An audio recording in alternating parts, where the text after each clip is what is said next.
விஜய் அரசியல்வாதியாக இருக்கிறாரான்றது இன்னைக்கு கேள்விக்குறியா. முதல்ல நாட்டில் என்ன நடக்குது, யார் யார் கட்சி நடத்துகிறாங்க, எந்தெந்த கட்சி எந்தெந்த கூட்டணியில் இருக்குன்னா தெரியுமா? எதையுமே தெரியாமல் எவனோ எழுதி கொடுக்கறதா அதை படிச்சுட்டு டான்ஸ் ஆடிக்கிட்டு குத்தாட்டம் போட்டுக்கிட்டு இருக்கிறாரு. ஒரு பத்திரிகை நிருபருக்கு பேட்டி தருவதற்கு கூட ஒரு திறனற்ற, பக்குவமற்ற, பொறுப்பற்ற, லாயக்கற்ற ஒரு மனுஷன் விஜய். தவறு செய்கின்ற அதிகாரிகள், சட்டத்தின் முறைகேடு செய்கின்ற அதிகாரிகள், பொதுமக்களுக்கு எதிராக செயல்படுகின்ற திமுகவை காப்பாற்றுகின்ற அதிகாரிகள் நிச்சயம் தண்டிக்கப்படுவார்கள். இவர்கள்லாம் தப்பிச்சு போகலான்னு நினச்சாங்கன்னா அது புரட்சித் தலைவர் எம்ஜிஆர் காலத்தில் அவருக்கு இரக்க குணம், அதனால் மன்னிச்சு விட்டார். புரட்சித் தலைவி அம்மா சரி இவங்க திருந்திட்டாங்கன்னு நம்பி விட்டாங்க. ஆனால் எடப்பாடியார் அது மாதிரி இருக்க மாட்டார். வணக்கம் சார். வணக்கம்மா. அதிமுக முதற்கட்ட தேர்தல் வாக்குறுதிகள் அறிவிச்சிருந்தாங்க. அது பாத்தீங்கன்னா மக்கள் மத்தியில நல்ல வரவேற்பு பெற்றுச்சு. இப்போ எடப்பாடியார் இரண்டாம் கட்ட தேர்தல் வாக்குறுதிகளை அறிவிச்சிருக்காங்க. இது மக்கள் மத்தியில எந்த அளவு சென்றடையும், மக்கள் இதற்கு எப்படி வரவேற்பு கொடுப்பாங்க? இல்ல, மக்கள் கிட்ட இருந்து கிடைச்ச தகவல் அடிப்படையில் தான் மக்கள் என்ன எதிர்பார்ப்பு இருக்கோ அதுதான் வாக்குறுதியாக கொடுத்துருக்காங்க. இன்னைக்கு அனைத்து இந்திய அண்ணா திராவிட முன்னேற்ற கழகம் தமிழ்நாடு முழுக்க களத்தில் இருக்கு. அது இல்லாமல் அனைத்து இந்திய அண்ணா திராவிட முன்னேற்ற கழகத்தின் பொதுச் செயலாளர் புரட்சித் தமிழர் எடப்பாடியார் இன்னைக்கு 182 தொகுதியில் தன்னுடைய பிரச்சார பயணத்தையே பிடிச்சிட்டாரு. அங்கே மக்களை சந்திக்கின்ற போது அவர்களுடைய பிரச்சனைகள் என்னன்னு அவருக்கு புரியுது. அவர்கிட்ட சொல்கிறாங்க. அதன் அடிப்படையில் இன்னைக்கு இந்த வாக்குறுதிகள் தரப்பட்டிருக்கு. அது மட்டும் இல்லாமல் அனைத்து இந்திய அண்ணா திராவிட முன்னேற்ற கழகத்தின் வாக்குறுதியை தயாரிப்பதற்காக அமைக்கப்பட்ட அந்த குழு தேர்தல் அறிக்கையில் என்னென்ன செய்யணுன்றதுக்காக அந்த ஆய்வுக்குழு தமிழ்நாடு முழுக்க இன்றைக்கி சுற்றுப்பயணம் செஞ்சிட்ருக்காங்க. அங்கே எல்லா மாவட்டங்கள்லேயும் இருக்கிற அங்கே அந்த மாவட்டங்களுடைய பிரச்சனை, அந்த உள்ளூர் பிரச்சனை, இதையெல்லாம் தொகுத்து தந்துக்கிட்டு. அதன் அடிப்படையில் பொதுச் செயலாளர் புரட்சி தமிழர் எடப்பாடியார் இந்த வாக்குறுதிகளை இன்றைக்கி முதல் கட்டமாக ஒரு 5 வாக்குறுதி, இரண்டாம் கட்டமாக ஒரு 5 வாக்குறுதி, 10 வாக்குறுதிகள் தந்திருக்கார். தொடர்ந்து மக்களுடைய உணர்வுகளுக்கு தக்கவாறு, தேவைகளுக்கு தக்கவாறு, தமிழ்நாட்டினுடைய நிதிநிலையை புரிந்து அது எதை செயல்படுத்துமோ, எது மக்களுக்கு அத்தியாவசியமாக உடனடியாக செய்யணுமோ அதை கண்டிப்பாக அனைத்து இந்திய அண்ணா திராவிட முன்னேற்ற கழகம் செய்யும். அதனால் புரட்சி தமிழர் எடப்பாடியார் செய்யக்கூடிய வாக்குறுதிகள் வழங்கிட்டு இருக்கார். அதாவது பாஜகவுக்கு சிறுபான்மையினர் ஓட்டுகள் இல்லை அப்படின்ற மாதிரிலாம் சொல்லிட்டு இருந்தாங்க. ஆனால் இப்போ எடப்பாடியார் சிறுபான்மையினர் தொழில் தொடங்குறதுக்கு வட்டி இல்லா கடன் வழங்கப்படும் அப்படின்லாம் சொல்லியிருக்காங்க சார். இது எப்படி சார் பார்க்க? அனைத்து இந்திய அண்ணா திராவிட முன்னேற்ற கழகம் பொறுத்தவரை சிறுபான்மை மக்களின் பாதுகாவலர்கள் புரட்சித் தலைவர் எம்ஜிஆர், புரட்சித் தலைவர் அம்மா, அதனை தொடர்ந்து புரட்சி தமிழர் எடப்பாடியார். இதில் எந்த மாற்று சிந்தனையும் இல்லை. ஒரு சிலருடைய பொய் வாக்குறுதியை நம்பி போன தேர்தலில் பாரதிய ஜனதா கட்சியோட அண்ணா திராவிட முன்னேற்ற கழகம் கூட்டணி அமைச்சதை ஒன்றை மட்டும் காரணமாக வச்சு அதை வச்சுட்டு அவங்க ஒரு அவதூறான பிரச்சாரம் பண்ணி அந்த மக்களை மடமாற்றினாங்க. அதுக்கு அவங்க கூட்டணி கட்சிகள் காரணமாக இருந்தது. அவங்க ஐஎன்டிஏ கூட்டணியை உருவாக்குறதுக்காக, பாரதிய ஜனதா கட்சியை எதிர்க்கிறதுக்காக அண்ணா திராவிட முன்னேற்ற கழகத்தின் மீது அந்த படியை போட்டாங்க. அதை ஒரு சில முஸ்லீம்கள் நம்பி கூட இருக்கலாம். ஆனால் இன்றைக்கி அதுலேருந்து விடுபட்டாங்க. ஏன்னா இவங்க சொன்ன எதையுமே செய்யலை. சிறுபான்மை மக்களை ஒரு வாக்கு வங்கியாக தான் பயன்படுத்துகிறாங்களே தவிர அவங்களுடைய நலனுக்கோ, அவங்களுடைய பாதுகாப்புக்கோ, இன்னும் சொல்ல போனால் அவங்களுடைய முன்னேற்றத்திற்கோ எந்த திட்டத்தையும் செய்யலை, எந்த நடவடிக்கையும் எடுக்கலை. இன்றைக்கி இன்னும் சொல்ல போனால் திமுக ஆட்சியில் முஸ்லீம்கள் அதிகம் பாதிக்கப்பட்டிருக்கிறாங்க. பொதுவாகவே தமிழ்நாட்டு மக்கள் மதத்தால் எப்போவுமே எந்த பாகுபாடும் பார்த்ததில்லை. இன்னும் சொல்ல போனால் இஸ்லாமிய சகோதரர்கள்லாம் மாமன் மச்சான்ற வகையில் தான் தென் மாவட்டங்கள்லாம் பழகுவாங்க.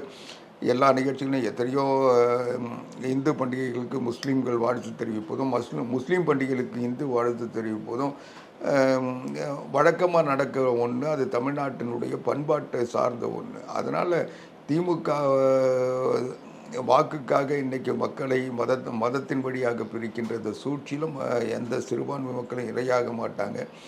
முக்கியமாக அந்த தேர்தல் வாக்குறுதியில் விளையாட்டு வீரர்களுக்கு ஜல்லிக்கட்டில் காயமடைஞ்சிட்டாலோ இல்லை உயிரிழந்தாலோ, உயிரிழக்கிறவங்களுக்கு எதிர்பாராத விதமாக உயிரிழந்துட்டா 10 லட்சம் நிதி உதவி வழங்கப்படும் அப்படின்லாம் அறிவிச்சிருக்காங்க. தொடர்ந்து விளையாட்டு விளையாட்டு வீரர்களை என்கரேஜ் பண்ணுறதா இருக்கட்டும், இப்படி பண்ணிட்டே வராங்க. இது ஏன் சார் உதயநிதி ஸ்டாலினுக்குலாம் தெரியல? அவங்க இல்லை, நீங்கள் ஜல்லிக்கட்டை தடை செஞ்சது யார்? அன்னைக்கு திராவிட முன்னேற்ற கழகம் மத்திய அரசில் இருந்தபோது மன்மோகன் சிங் அமைச்சரவையில் கேபினட் அமைச்சர்களாகவும் மத்திய அமைச்சர்களாகவும் முடிவெடுக்கின்ற இடத்துல திமுக இருந்த நேரத்தில் அப்போ டிஆர் பாலுலேருந்து எல்லாரும் மத்திய அமைச்சர்களாக இருந்த நேரத்தில் தான் காளையை வனவிலங்குகள் பட்டியலில் கொண்டு போய் சேர்த்து ஜல்லிக்கட்டை தடைப்படுத்தினாங்க. வனவிலங்கு பட்டியலிருந்து அதை மாற்றி ஜல்லிக்கட்டுக்கு அனுமதி பெற்றுத்தந்தது அனைத்து இந்திய அண்ணா திராவிட முன்னேற்ற கழகம் பாரதிய ஜனதா கட்சி. பாரதிய ஜனதா கட்சி அமைச்சரவை தான் நரேந்திர மோடி அவர்கள் இதற்கு தனி கவனம் செலுத்தி தமிழ்நாட்டுக்கு மட்டும் இது விலக்கு கொடுத்து வனவிலங்குகள் பட்டியலிருந்து காங்கிரஸ் திமுக ஆட்சியில் வந்த அந்த சட்டத்திலிருந்து தமிழ்நாட்டுக்கு விலக்கு கொடுத்து வனவிலங்கு பட்டியலிருந்து காளையை நீக்கி ஜல்லிக்கட்டு நடத்துவதற்கு அனுமதி தரப்பட்டது. கள்ளச்சாராயத்தில் செத்தா 10 லட்சம் ரூபாய் கொடுக்குறீங்க, ஜல்லிக்கட்டு வீரருக்கு 5 லட்சம் தரேன் 3 லட்சம் தரேன்னு சொன்னால் இது வந்து அவங்களுடைய வீரத்தை அவங்களுடைய தியாகத்தை அவமானப்படுத்துகிற மாதிரி இருக்குது. அதனால் இவங்க வாக்குறுதி கொடுத்தா கூட அது வந்து முடிஞ்சு போச்சு, இந்த ஆட்சி இனிமேல் செய்ய போகிறதில்ல. அண்ணா வந்து சார் குடும்ப அரசியலையும் ஊழலே எதிர்த்தவர் தான் அவர்.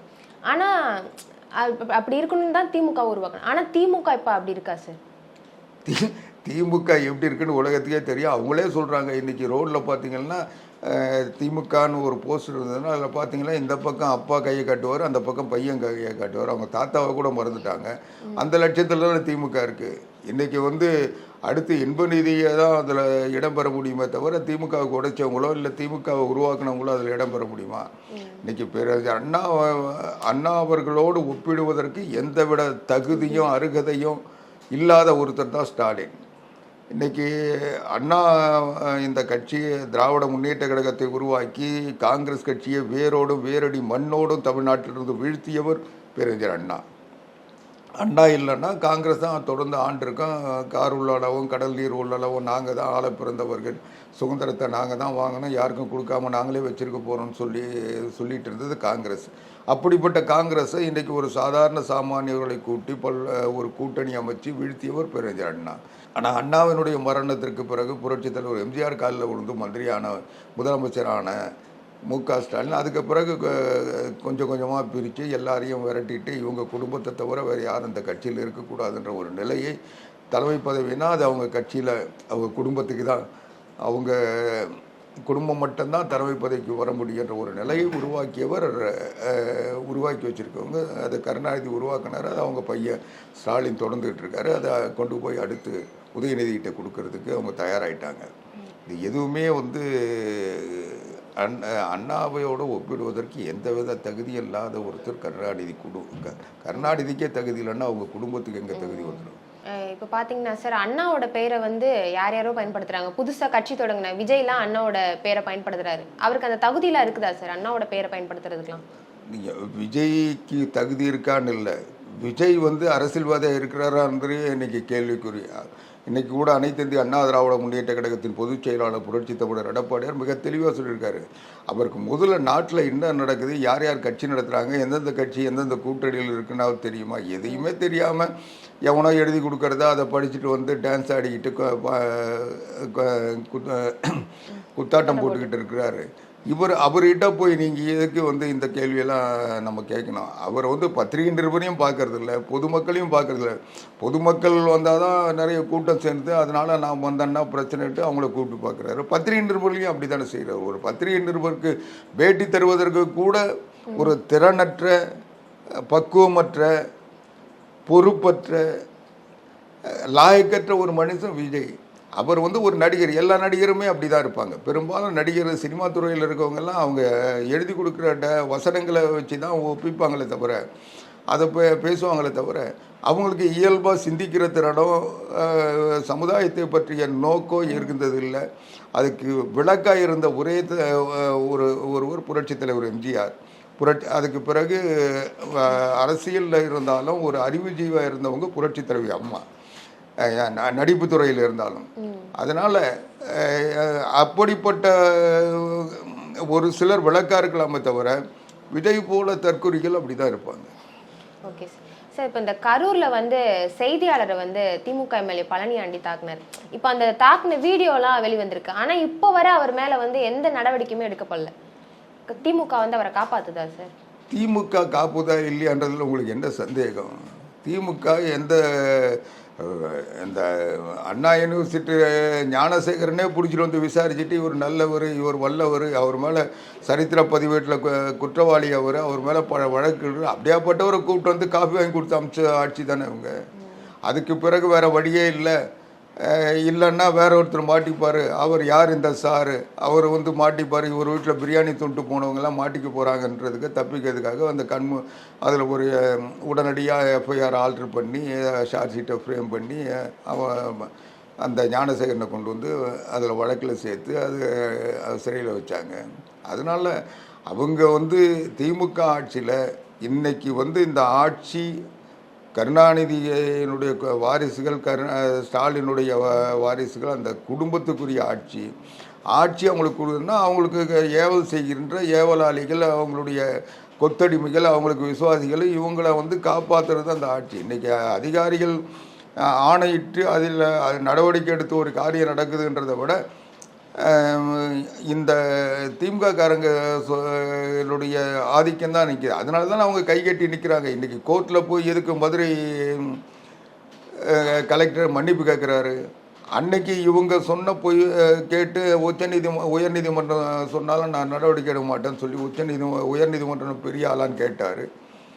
அவர் நான் சொல்கிறத செய்யினார். இவங்க செஞ்சாங்க. இப்போ கடைசியில் இவங்க கையை விட்டாங்க. அவர் போய் நானே செஞ்சேன், என்னை மன்னிச்சிருங்கன்னு போய் கோர்ட்டில் நிற்கிறாரு.